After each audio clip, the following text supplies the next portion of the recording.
Good evening, good evening. This is Backtrack. I don't know what happened. We're having a bit of connection challenges from, I think it's my side. So hopefully we can get Raswahl back in the building. Cherise, I see you. Sorry about that, guys. It's like we've gotten so used to it now. Whenever we've got Raswahl or Wade or somebody, one of the big athletes, something like this always comes up. So forgive me for that. I'm gonna send him another invite, and then we're gonna just pick it up from where we put guys. G, not G. I see you. Pumi Kumalo, welcome, guy. Jump Master. Let's see if we can reconnect. Raswahl, are we back? We're back again. You know what happens, Raswahl? Every time, whether I'm chatting to Wade or if I'm chatting to all the big dogs, né? Something always happens. Something happens, and we always struggle to save the chat. It's like almost like Instagram is like looking at hey, what's No. Nah, so but, we just have to keep it going. That's the most important thing. That's exactly what it is. You know, we have to just keep on going. And I mean, we were just talking about Nolene, and I was talking about like the community of athletics and how important it is for. It's a heavy weight to carry because you know, one side. If you look at Raswahl Samaai, you're a jumper. You know, long jumper. If you're jumping well, everything goes well. So that's your main focus. You know. Yep. But then behind the scenes, whether you want it or not, you're a role model. You're an inspiration. People need you. You know, Yep. to have a voice, to protect, to speak out. You know, it's not an easy. You know, people think it's all about just rocking up at a championship and jumping, No. but it's a lot. You know, It's somewhere somehow. I always tend to fight, but I keep on telling a lot of people, I'm not fighting for myself. I have no need to fight, man. I can keep quiet and I can just go on about my life and doing whatever I need to do. But the thing is, I'm fighting for the next generation. I'm trying to fight and trying to encourage our community, you know, in order to stand up for what's bigger.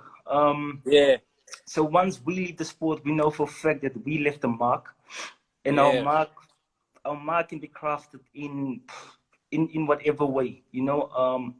So that's why I always tend to get into trouble. But I always get into trouble for the right things, for speaking out, for being a voice for the athletes, and it's difficult. It is difficult. It's there's times when I get a phone call that about suspension, and there's times I get a phone call about a hearing, and there's times I get a phone call about all this type of stuff. You know, but like I said, it's never about myself. It's never for me.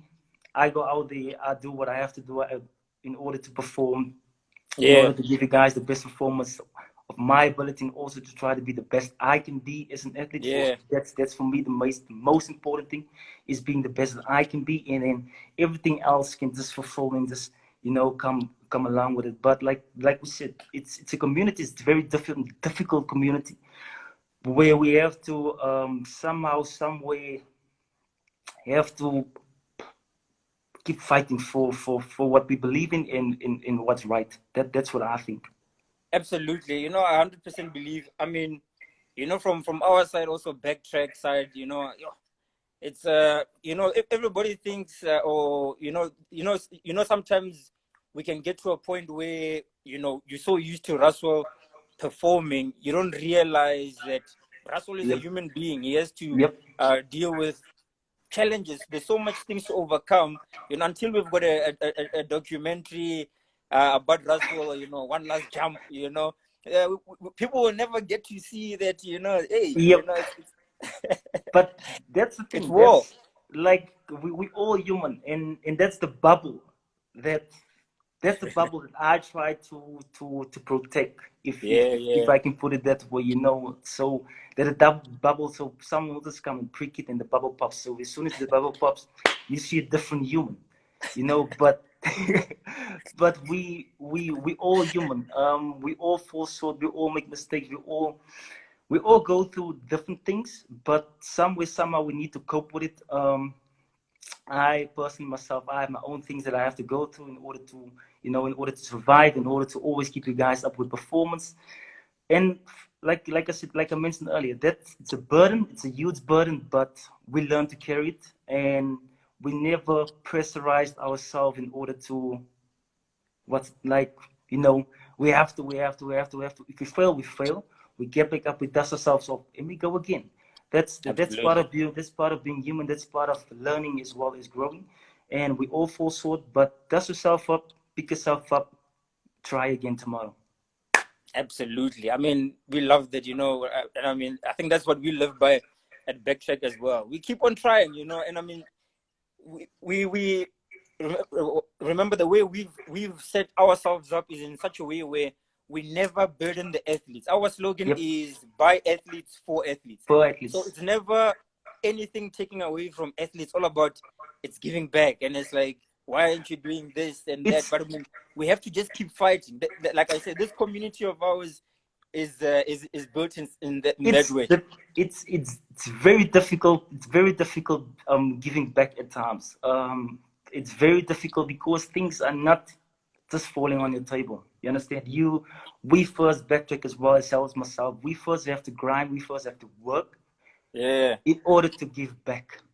That's the thing. We have to put in the work, we have to put in the hard yards, we have to fight behind the scenes.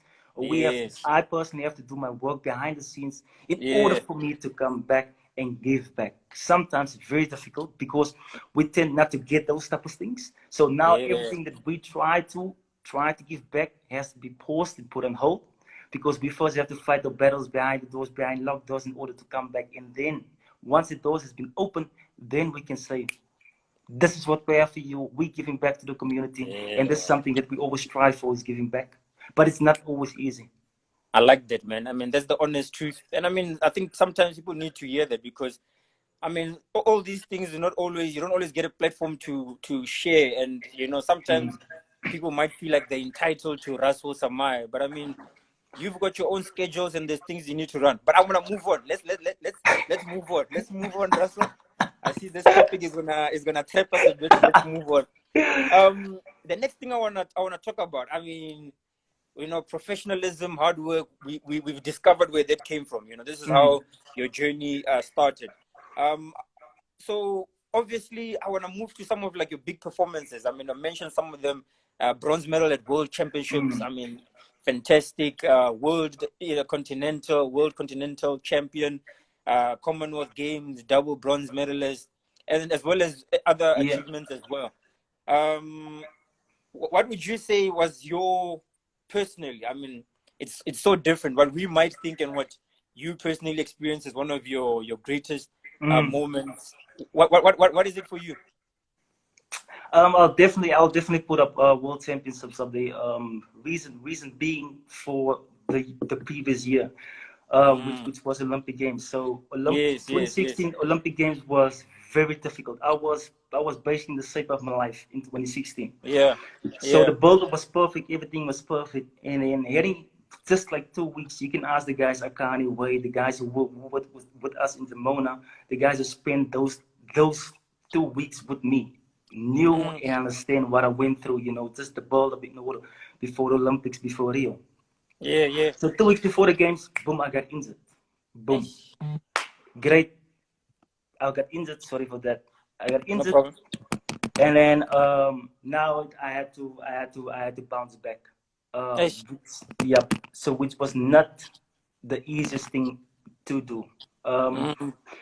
So heading there, everything was perfect. Everything was flowing. We were jumping. We were doing. Timmer, sorry, quickly. Let me quickly just do something here. No problem. Something just popped up that I had to get rid of quickly.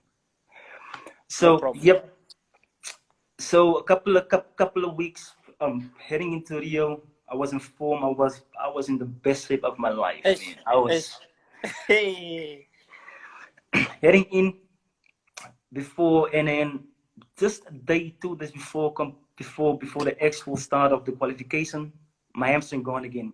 Poof. Grade 2. At the qualifications. This is before qualification. This is qualifications. Grade 2 hamstring. Boof, gone. That's it. And then I sit with my coach, Jenny Kingmo, and I ask, okay, what do we do now? We here.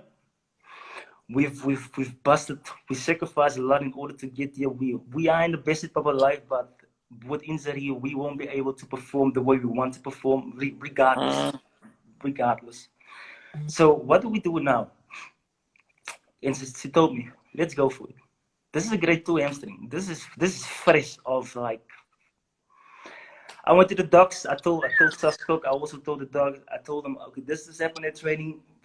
What do we do now? They told me to withdraw. I told them I'm not going to withdraw. I'm still going to compete. This is my first Olympic Games. I can't go out like this. It's impossible. You know, you see the white strap, the white rugby strap, the white one, strong one. Yeah.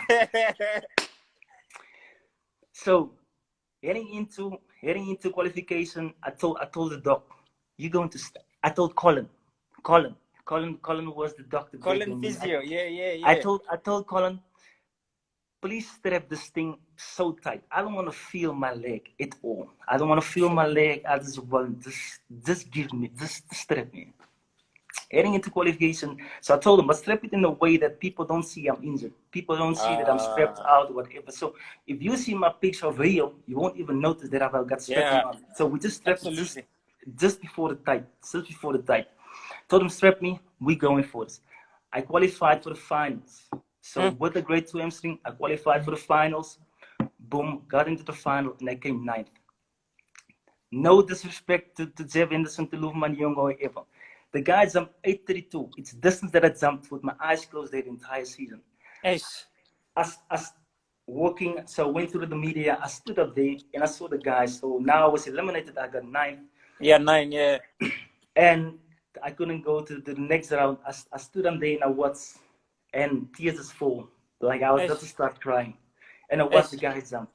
And I told myself, let's just go. So I left the stage crying. Went back. I told my coach, next year we're bouncing back bigger. This is like, mentally it told me. Like when I'm talking about told me.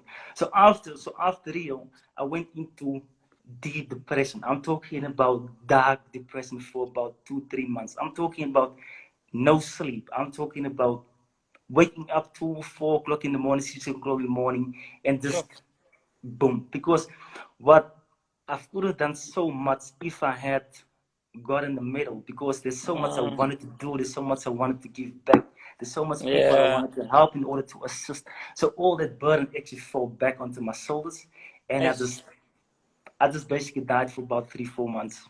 No sleep, no nothing. But I had to let go. I had to let go of it. I had to make peace with it. I have to move on. And that's where I went into 2017. So a psychologist get me back on track, get me ready for London. And then as we started building up towards London, boom, I knew, okay, it's going to be a good season. And the progress throughout the whole season was perfect. It was a build-up. But heading into London, a week before London, 2 days before London, so Akani, Wade, all the guys, they left. Boom, went to London. My passport is in Milan. So we in Italy. So we in Gemona. Milan is about a 2-hour flight from Gemona to Milan.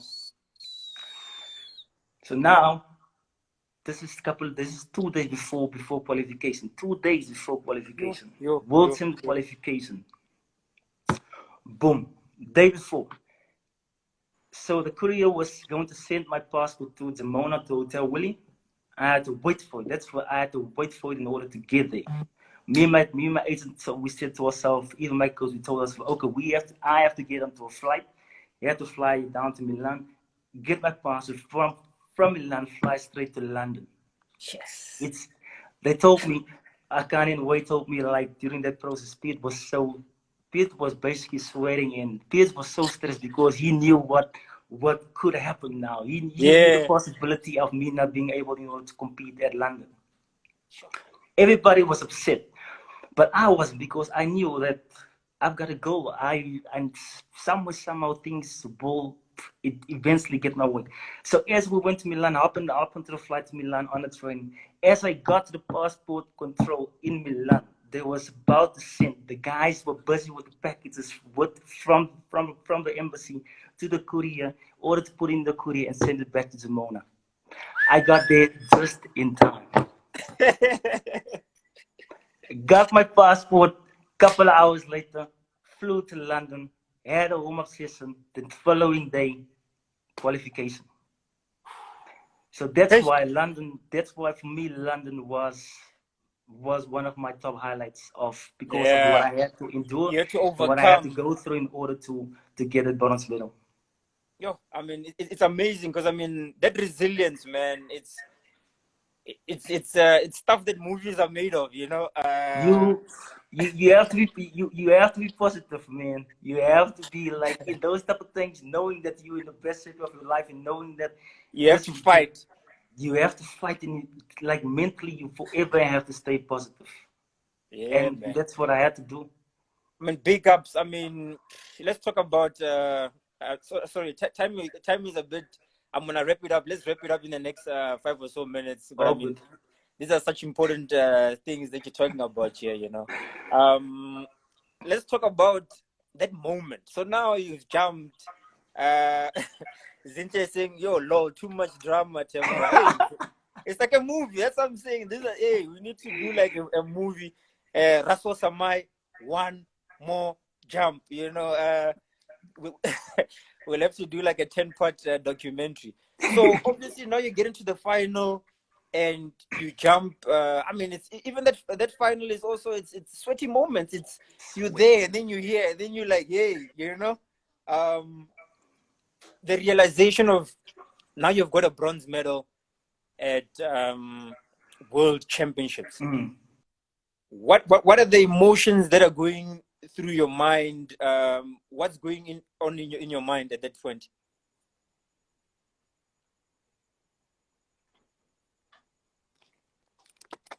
And the connection is kind of loading again.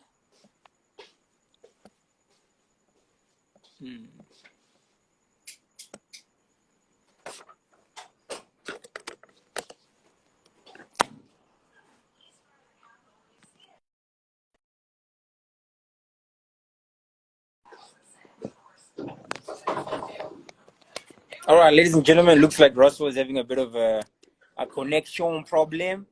He's out. If you guys can still hear me, just wave. I'm gonna see if we can come back.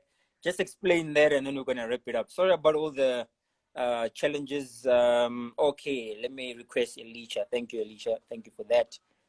I'm gonna request you, and then we'll try to finish it off. Yeah, sorry, this went a bit longer than planned because of connection challenges. But we're gonna request Alicia. Yeah, brother. Sorry about that.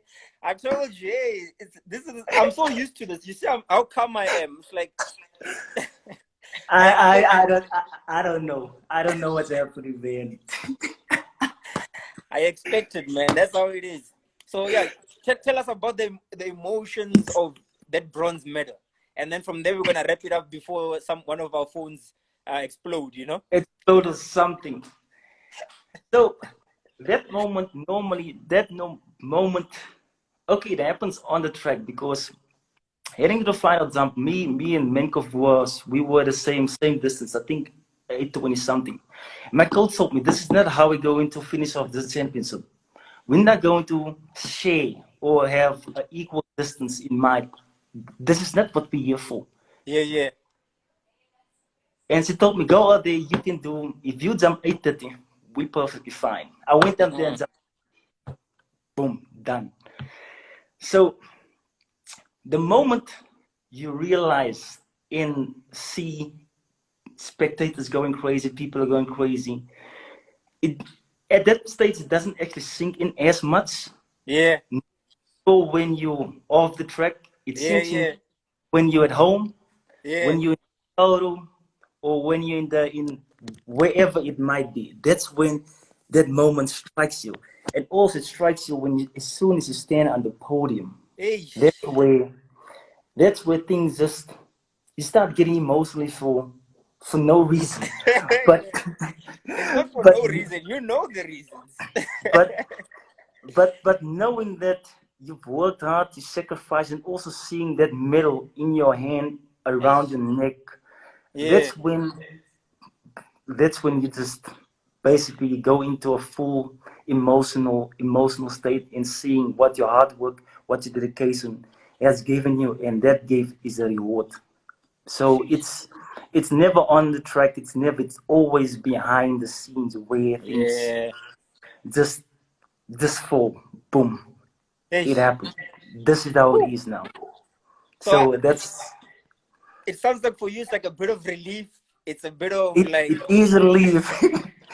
you know, it's like, you know what's funny. You know what's funny. So after like this is what. So after getting the medal, after getting whatever, most of the time, a lot of people will celebrate. Will go out. Will celebrate in whatever. You're tired. You going to bed, my man. You going to sleep. It's like everything you work for is like, nah, you're not going out at all. You're going to sleep. I can straight to remember bed. 2014 Commonwealth Games when I got my first medal as well. Bronze, Me yeah, and yeah. Zach decided, okay, we going out. We never went out. We went to sleep with full athletic wear on because you emotionally, you done. Yeah, that's You're crazy. not going out. You're not going out at all. You're gonna sleep That's because it's so crazy. much relief, and the reward is always the best. Yeah, Raswahl, I think let's wrap it up, brother. Yo, I've taken a lot of your time, and it Nah, was it's meant to be perfectly like fine. a 35-minute thing, but we're almost pushing into an hour. But I mean, it's Nah, it's been good. perfectly fine. I really appreciate it, man. And like I've got so many questions here. I mean, I was even thinking of like, remember, 2018. I know 2017. Like, obviously, there's world champs, bronze, which Mm. is like amazing, and like the story. I get it with the story that you mentioned now. But 2018, you were another machine, man. You know what I got here? And as I was going through, I see you jumped over 8 meters 14 times. Of those 14, your top five jumps, you've got an 832, 834, 839, 840, 842, 845. That is beastly. You know what I mean? You, That is consistency. 20, Sure. 2018 was Continental Cup. 2018 was Yeah. Continental Cup. Yes. So we had Commonwealth Games like very early in the year. So I know I had to perform. I had to perform 2018, come with the bronze medal again. And then African Sims for us was very important, especially for me and Luva Manionga. It was the most important competition that Yeah. entire year. Yes, Wow. we had Commonwealth Games that was like way early in the year, but African Sims for us was like Olympic game final Yeah. because we knew African champs. African Sims was for us like Olympics final because we knew whoever is winning African Sims is going to the Continental Cup. Oh and yes. Oh and yes. and Continental Cup can only works like that. It's one athlete per country. It can't be me Too and many Louisville guys. going. We can't. So if I had to finish, let's say for example, like I won, Louisville finished second, and then the guy who came third. It's not going to be Russ in Louisville. No, it's going to be Russ and the guy who came third. Oh snap. Yep. So it can't be two athletes from the same country in the same event. Country. Yes. Oh snap. So that's why for us, African teams was like it was insane. We we fought out like it was Olympic final. That's why we won it with an 8:45 or Yeah, 8, yeah, 8, 8 exactly. something because we knew 8:30 is not going to win the championship at all. But So that's we had to. beautiful. You know what's nice about that is that, you know, it's good. I like, I mean, I think they need to find a way to do that more where they put weight on content.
Yeah, Tim. Yeah, I'm entertaining your chat. Yeah, I'm entertaining your chat. No, thanks, Raswahl. Raswahl. Let's close it so I can save at least this one that we had now and this chat. Okay, it's perfectly fine. All right, my brother. Yo, yeah. We're gonna what we're gonna have to do. We're gonna have to bring you back again, so that we can really, but we'll bring you back later. So we're gonna we're gonna bring on more guys, and then a few weeks or maybe months down the line, you're gonna have to come back, so we can pick this up again. But thanks so much, brother. Definitely. I really appreciate you and your time. Sorry about all the delays. Like I told you, it happens. It happens. Yeah, yeah, I take full responsibility for it, and apologies about that. But thanks, brother. Message.